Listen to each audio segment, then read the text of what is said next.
कहानी की शुरुआत में हम मॉरिस नाम के एक शातिर चोर को देखते हैं जिसे बैंक चोरी के केस में पुलिस ने पकड़कर उम्र भर की कैद के लिए दुनिया की सबसे सिक्योर जेल अल्काट्राज में भेजा जा रहा होता है। अल्काट्राज एक ऐसी जेल है जो समंदर के बीच एक छोटे से टापू पर बनाई गई है, यानी अगर कोई कैदी जेल तोड़कर बाहर भी निकल जाए तब भी वो भाग नहीं सकता क्योंकि आगे उसका रास्ता पानी रोक लेता है। इसी वजह से इस जेल को दुनिया की सबसे सुरक्षित जेल का दर्जा हासिल था और यहाँ सिर्फ सबसे खतरनाक अपराधियों को ही रखा जाता था। लेकिन अब इस जेल का ये रुतबा मिटने वाला था क्योंकि अब यहाँ एंट्री हो चुकी थी फ्रैंक मॉरिस की, जो पहले भी कई बार जेल तोड़कर भाग चुका था। हालांकि इस बार मॉरिस थोड़ा घबराया हुआ था क्योंकि ये जेल बहुत ही ज्यादा सिक्योर थी, लेकिन फिर भी वो यहाँ अपनी पूरी जिंदगी बिताना नहीं चाहता था और जल्द से जल्द यहाँ से भागना चाहता था। जेल में एंट्री लेते ही मॉरिस की पूरी तरह तलाशी ली जाती है और फिर उसे एक सेल में बंद कर दिया जाता है। तभी एक गार्ड उसके पास आता है और कहता है वेलकम टू अल्काट्राज, और यहीं से शुरू होती है असली कहानी। तो स्वागत है आपका ज़ोरिक्स मूवीज की एक और शानदार वीडियो। अचानक एक घंटी बजती है और सभी सेल के गेट अपने आप खुल जाते हैं, जिसके बाद अफसर सभी कैदियों को बाहर बुलाते हैं। इस जेल का डिसिप्लिन बहुत सख्त होता है, जहाँ कैदियों को साफ सफाई, समय पर काम करना और तय समय पर अपने सेल में वापस जाना पड़ता है। सभी कैदी एक जैसी यूनिफॉर्म पहनकर लाइन में नाश्ता करने आते हैं, जहाँ मॉरिस के सामने लिटमस नाम का एक कैदी बैठा होता है। मॉरिस उससे कहता है कि मुझे तो कांटा ही नहीं मिला, अब मैं नूडल्स कैसे खाऊं? इस पर लिटमस जवाब देता है, अबे ये तेरा घर नहीं है, जो मिला है उसे चुपचाप खा ले। तभी वुल्फ नाम का एक खतरनाक कैदी मॉरिस को चिढ़ाने लगता है। जेल में हर कोई वुल्फ से परेशान था क्योंकि वह हर कैदी पर अपनी दबंगई चलाता था और उस पर कई गंभीर केस भी थे। इस जेल में वैसे भी एक से बढ़कर एक खतरनाक कैदी रखे जाते हैं। इसी दौरान लिटमस मॉरिस से थोड़ा खाना मांगता है और मॉरिस अपनी प्लेट उसे दे देता है, लेकिन जब मॉरिस टेबल के नीचे देखता है तो उसे पता चलता है कि लिटमस खुद खाना नहीं खा रहा, बल्कि वह उसे एक चूहे को खिला रहा है। रात को एक गार्ड मॉरिस को वार्डन के पास लेकर जाता है। जब वह ऑफिस में पहुंचता है तो वार्डन उससे कहता है कि मुझे पता है तुम बहुत तेज दिमाग वाले और इंटेलिजेंट हो, लेकिन यहाँ इसका कोई फायदा नहीं है। वह आगे कहता है कि तुम्हारे जैसे यहाँ बहुत आए और गए, लेकिन कोई भी यहाँ से बचकर नहीं निकल पाया। यहाँ के कैदियों को बहुत सख्त नियम फॉलो करने पड़ते हैं। 2 महीने में सिर्फ एक बार ही कोई मिलने आ सकता है और वो भी तब जब मेरा मूड ठीक हो। वार्डन एक बहुत सख्त इंसान है जो छोटी सी गलती पर भी कैदियों को कड़ी सजा देता है। वार्डन मॉरिस से साफ कहता है कि यहाँ से भागने का सोचो भी मत, वरना अंजाम बहुत बुरा होगा। इस पर मॉरिस भी शांत रहते हुए जवाब देता है, नहीं सर, आपके रहते यहाँ से कौन भागने की सोच सकता है। लेकिन सच तो यह था कि पहले ही दिन से मॉरिस के दिमाग में भागने की प्लानिंग चल रही थी। इसी दौरान मौका देखकर वो वार्डन का एक नेल कट्टर चुरा लेता है जो दिखने में छोटा था, लेकिन मॉरिस जानता था कि इससे बहुत बड़ा काम लिया जा सकता है। अपने सेल में लौटकर वो उस नेल कट्टर को बाइबल में छुपा देता है। अगले दिन बाथरूम में वुल्फ फिर से उसे परेशान करता है, लेकिन इस बार मॉरिस उसे छोड़ता नहीं, बल्कि उसे पकड़कर उसकी जमकर पिटाई करता है। इस घटना के बाद पूरे जेल में मॉरिस का अलग ही रुतबा बन जाता है और अब हर कोई उससे डरने लगता है। इसके बाद मॉरिस को लाइब्रेरी में काम दिया जाता है, जहाँ उसकी मुलाकात इंग्लिश नाम के एक कैदी से होती है जो कई सालों से इस जेल में बंद था और यहाँ के हर कोने से वाकिफ था। इंग्लिश इस जेल का एक पुराना और अनुभवी कैदी था जिसे 2 लोगों के कत्ल के जुर्म में उम्र कैद हुई थी और उसने अपनी आधी जिंदगी इसी जेल में गुजार दी थी, इसलिए उसे यहाँ की हर छोटी बड़ी बात की पूरी जानकारी थी। उसे ये भी पता चल जाता है कि उसी दिन सुबह मॉरिस और वुल्फ के बीच लड़ाई हुई थी, जिससे साफ था कि वो हर चीज पर नजर रखता है। वो मॉरिस को कुछ किताबें देता है और कहता है कि इन्हें बाकी कैदियों के सेल तक पहुंचा दो। अगले सीन में एक खुली जगह दिखाई जाती है जहां कैदी अलग अलग तरह के गेम खेल रहे होते हैं और यहीं मॉरिस की मुलाकात होती है डॉक से, जो एक कलाकार था और अपनी पेंटिंग बना रहा होता है। डॉक एक सीधा सादा इंसान था जो कई सालों से यहाँ सजा काट रहा था और उसे पेंटिंग का बहुत शौक था, इसलिए वो अपना ज्यादातर समय उसी में बिताता था। डॉक मॉरिस से कहता है कि अल्काट्राज जैसी जगह में कोई भी इंसान पागल हो सकता है, लेकिन उसकी पेंटिंग्स ने अब तक उसे संभाल कर रखा हुआ है। मॉरिस उसकी पेंटिंग में बने फूल को देखकर पूछता है कि ये फूल क्यों बनाया है, जबकि उसकी शर्ट में ऐसा कुछ नहीं है, जिस पर डॉक जवाब देता है कि ये उसकी खुशी है जो सिर्फ उसकी पेंटिंग में है, उसके असली जीवन में नहीं। इसके बाद जब मॉरिस दाईं तरफ देखता है तो उसे ऊपर इंग्लिश दिखाई देता है और वो उसकी तरफ बढ़ता है, लेकिन उसके आदमी उसे रोक लेते हैं। फिर इंग्लिश इशारा करता है कि उसे आने दिया जाए। मॉरिस उसके पास जाकर बैठता है और बिना समय गंवाए सीधे कहता है कि वो यहाँ से भागना चाहता है और उसे इंग्लिश की मदद चाहिए। ये सुनकर इंग्लिश हंस पड़ता है और कहता है कि ये सिर्फ एक जेल नहीं बल्कि उन सब की कब्र है जहाँ से बाहर निकलने का एक ही तरीका है, मौत।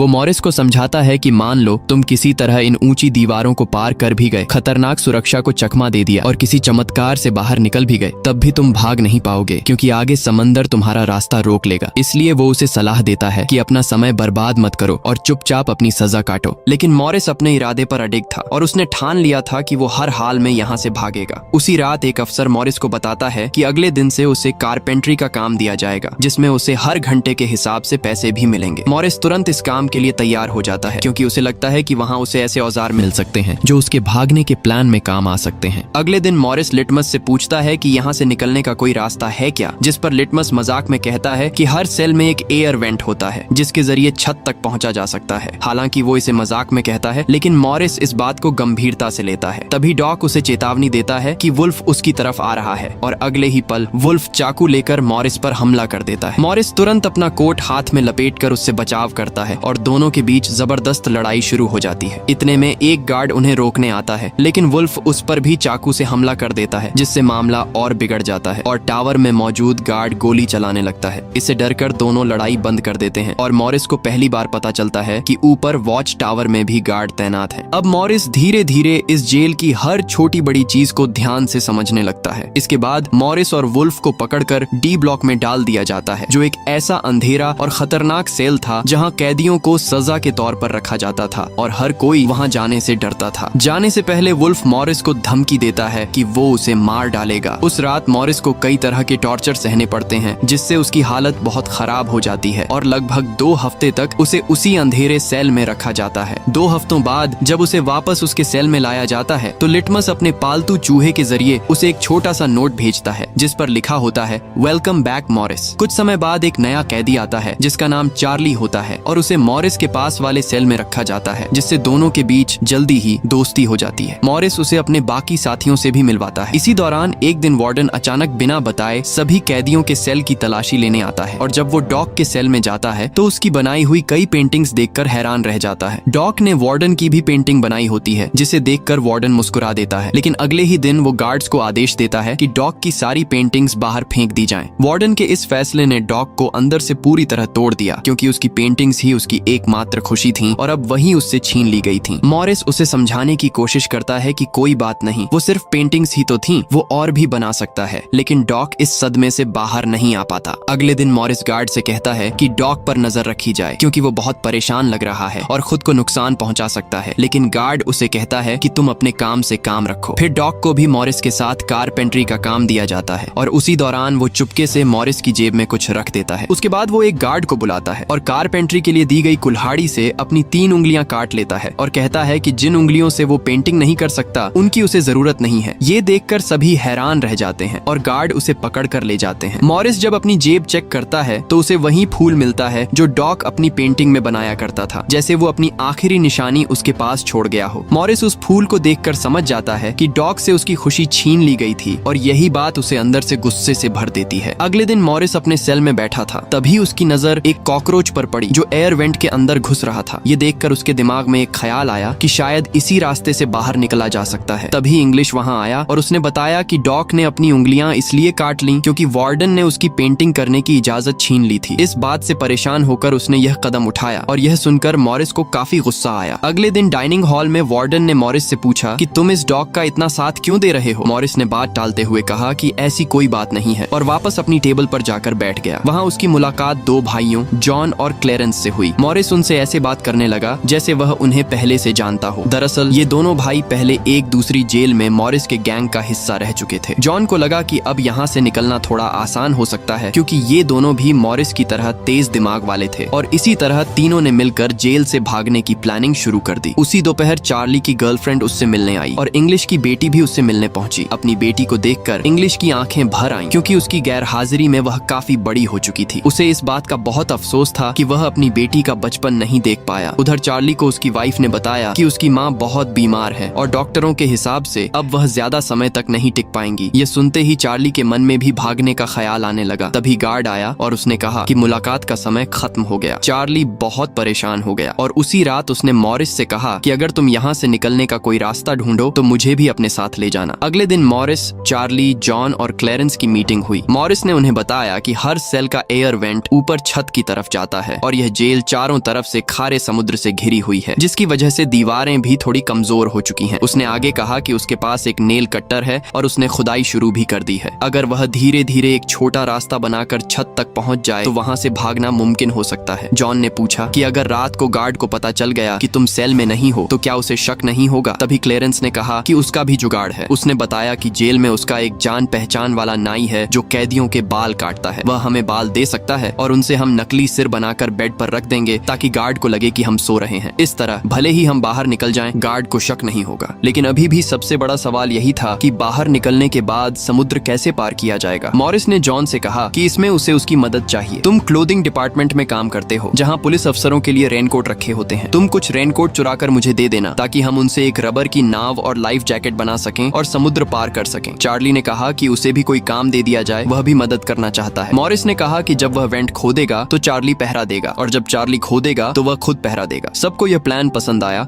और उसी रात से सब काम पर लग गए। लेकिन नेल कटर बहुत छोटा था, इसलिए दीवार खोदना आसान नहीं था। मॉरिस को काफी मेहनत करनी पड़ रही थी, उसके हाथ भी छिल गए, लेकिन फिर भी वह धीरे धीरे काम करता रहा। अगले दिन खाने की टेबल पर उसने कहा कि उसे खुदाई के लिए कोई बड़ा औजार चाहिए क्योंकि नेल कटर से काम बहुत मुश्किल हो रहा है। तभी उसकी नजर अपने हाथ में पकड़े चम्मच पर पड़ी और उसके दिमाग में एक आइडिया आया। उसने जानबूझकर चम्मच को गंदा कर लिया और गार्ड से कहा कि यह गंदा है, उसे दूसरा दिया जाए। बाकी कैदियों ने भी चम्मच बदलने की बात कह दी और गार्ड को इसमें कुछ भी अजीब नहीं लगा। जैसे ही गार्ड दूसरी टेबल की तरफ गया, जॉन ने उसे बातों में उलझा लिया। उसी मौके का फायदा उठाकर मॉरिस ने एक की जगह 2 चम्मच उठा लिए और एक को चुपचाप अपनी जेब में छुपा लिया। इसके बाद वह सीधे अपने सेल में वापस आ गया। रात को जब इंग्लिश किताब देने आया तो मॉरिस ने उससे पूछा कि क्या यहाँ वेल्डिंग का कोई सामान मिल सकता है। इंग्लिश समझ गया कि मॉरिस अभी भी भागने के बारे में सोच रहा है। उसने उसे समझाया कि यह मुमकिन नहीं है, तुम पकड़े जाओगे और अपनी जान भी गंवा सकते हो। लेकिन मॉरिस पर इसका कोई असर नहीं हुआ। अगले दिन उसने लिटमस से माचिस मांगी और बदले में ऑफर दिया कि वह अपना खाना उसके चूहे को देगा। लिटमस को अपना चूहा बहुत पसंद था, इसलिए उसने यह बात मान ली। उस रात लिटमस ने माचिस मॉरिस तक पहुंचा दी। मॉरिस ने नेल कटर का एक हिस्सा निकाला, उसमें चम्मच जोड़ दिया और माचिस की मदद से दोनों को गर्म करके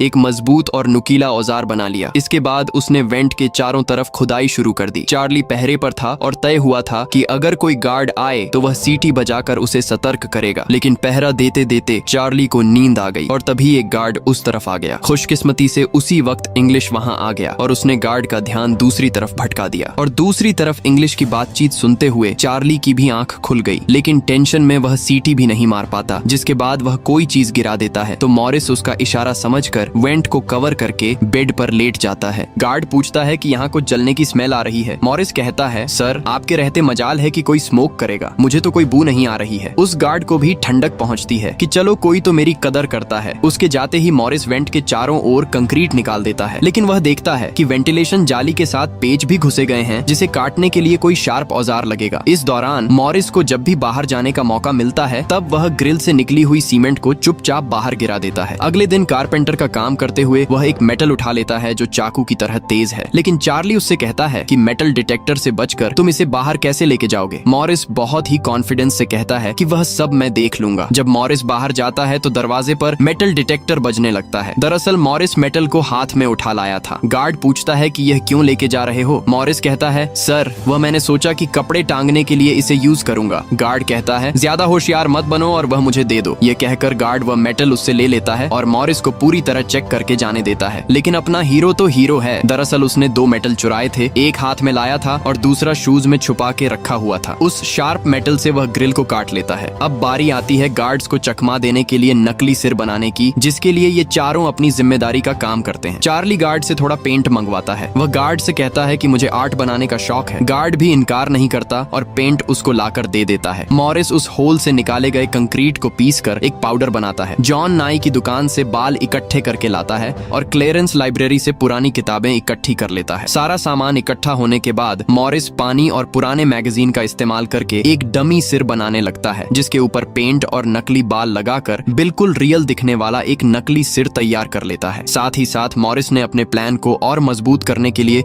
नकली कार्डबोर्ड बनाए, जिससे कोई शक नहीं कर पाएगा कि सामने की दीवार में किसी ने सुरंग बनाई है। एक रात मॉरिस ने अकेले ही ऊपर जाने का फैसला किया, जिसके लिए उसने अपनी बनाई गई नकली खोपड़ी को बेड पर रखा और उसे गर्दन तक कंबल से ढक लिया। जिसके बाद वह नकली कार्डबोर्ड लेकर सुरंग से बाहर निकल आता है। वहाँ मॉरिस पाइप्स को पकड़कर धीरे धीरे ऊपर छत पर चढ़ जाता है। दूसरी तरफ चार्ली बाहर पहरा दे रहा होता है। छत छत पर पहुंचने के बाद मॉरिस देखता है कि वहां ऊपर एक लोहे का ग्रिल है जिस तक वह कूद कर भी नहीं पहुंच पाता। इस बीच एक गार्ड आता है और चार्ली से पूछता है कि इतनी देर रात तक तुम पेंट क्यों कर रहे हो और तुम्हारा दोस्त मॉरिस आज इतनी जल्दी क्यों सो गया। चार्ली कहता है कि जी सर, आज मॉरिस कारपेंट्री का काम करते हुए थक गया था, इसलिए वह जल्दी सो गया। तभी अचानक गार्ड के हाथ से उसकी लाठी नीचे गिर जाती है। उसे उठाते हुए वह देखता है कि मॉरिस के बाल बहुत अजीब दिख रहे हैं। अब चार्ली डर के मारे कांपने लगता है कि आज तो काम से गए। गार्ड मॉरिस के सेल के अंदर हाथ घुसाकर उसके बाल टच करता है तो मॉरिस पूछता है, क्या हुआ सर, मेरे बाल इतने खूबसूरत हैं क्या। लकीलियन वक्त पर मॉरिस नीचे आकर वहाँ लेट गया था। अगले दिन मॉरिस अपने साथियों को बताता है कि छत पर एक रास्ता है लेकिन उसे एक ग्रिल से बांध के रखा हुआ है और वह ग्रिल बहुत ऊंचाई पर है। मुझे एक और साथी की मदद चाहिए। तब जॉन कहता है कि मैंने अपना वेंट पूरी तरह खोद दिया है, आज रात मैं भी वहाँ पहुँच जाऊंगा। दोनों मिलकर ग्रिल को खोलेंगे। उसी रात मॉरिस और जॉन अपने वेंट्स के जरिए छत पर पहुँच जाते हैं। जॉन मॉरिस को उठाता है और मॉरिस ग्रिल को पकड़ लेता है। जॉन देखता है कि यह लोहे का ग्रिल बहुत ही मजबूत है और उसे पूरी तरह से वेल्ड किया गया है। उसे निकालने का एक ही रास्ता है और वह है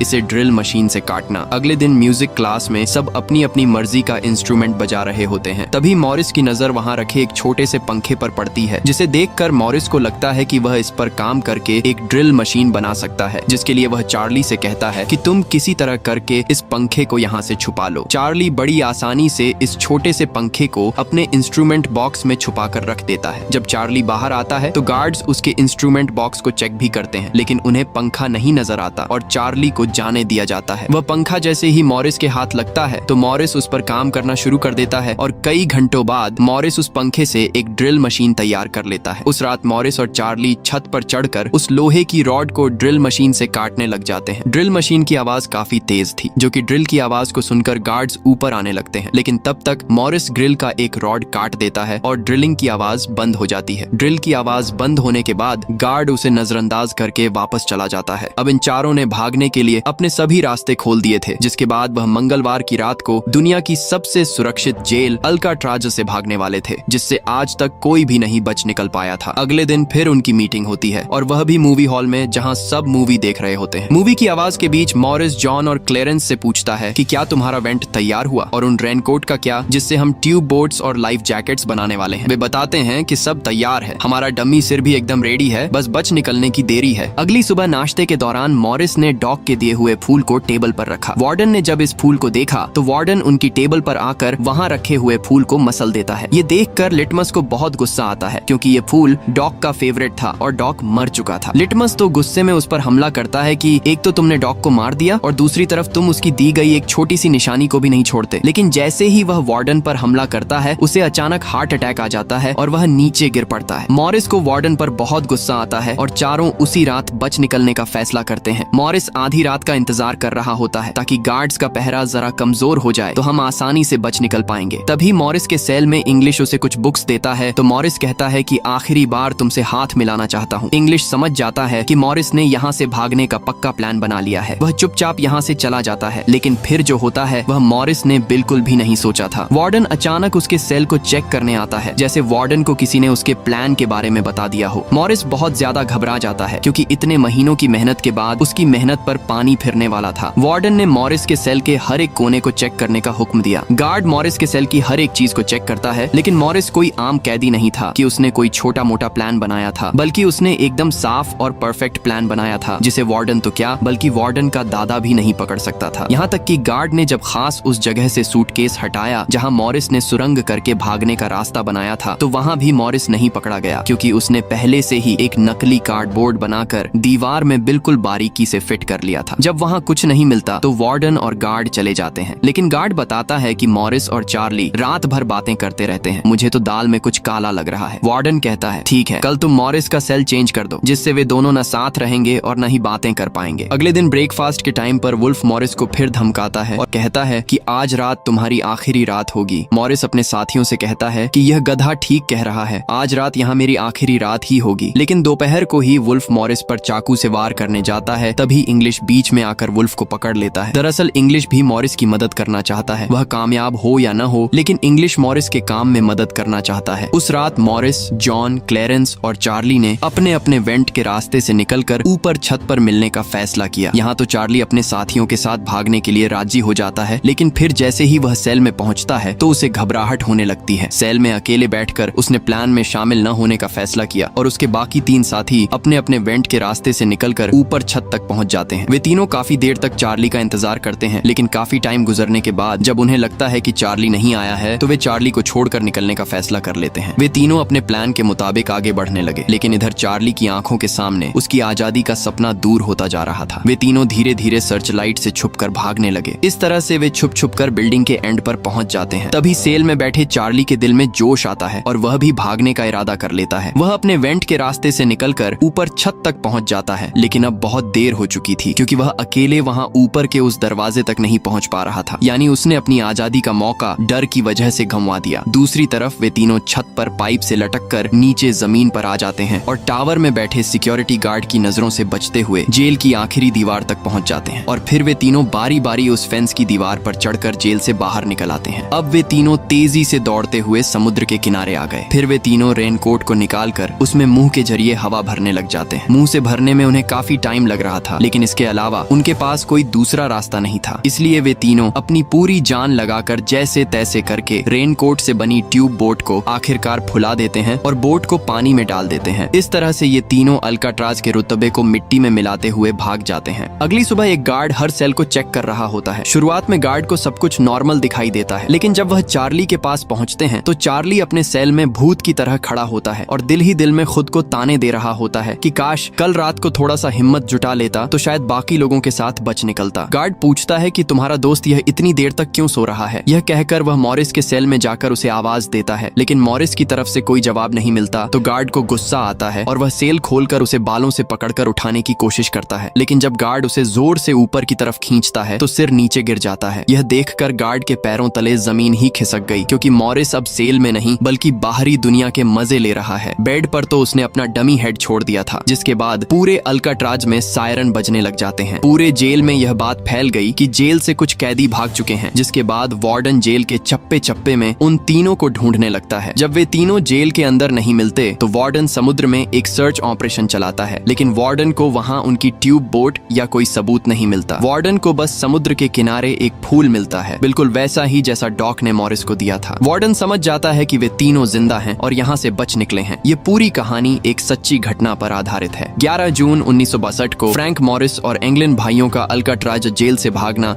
इतिहास की सबसे रहस्यमयी घटनाओं में से एक माना जाता है। हैरानी की बात यह है कि इस सफल फरारी के ठीक कुछ समय बाद यानी 21 मार्च 1963 को अल्काट्राज जेल को हमेशा के लिए बंद कर दिया गया। प्रशासन का मानना था कि इसकी सुरक्षा अब टूट चुकी है और इसे चलाना बहुत महंगा पड़ रहा था। आज भी यह एक पहेली है कि वे तीनों समुद्र की लहरों में समा गए या फिर एक नई पहचान के साथ दुनिया के किसी कोने में आजाद घूम रहे हैं। पर इस घटना ने साबित कर दिया कि इंसानी हौसला और अटूट प्लानिंग किसी भी दीवार को तोड़ सकती है। मिलते हैं अगली किसी और मजेदार वीडियो में। तब तक ज़ोरिक्स मूवीज को सब्सक्राइब जरूर करके रखना और हाँ, घंटी जरूर दबा लेना ताकि वीडियो आते ही नोटिफिकेशन मिल सके। वैसे वीडियो कैसी लगी कमेंट में जरूर बताना।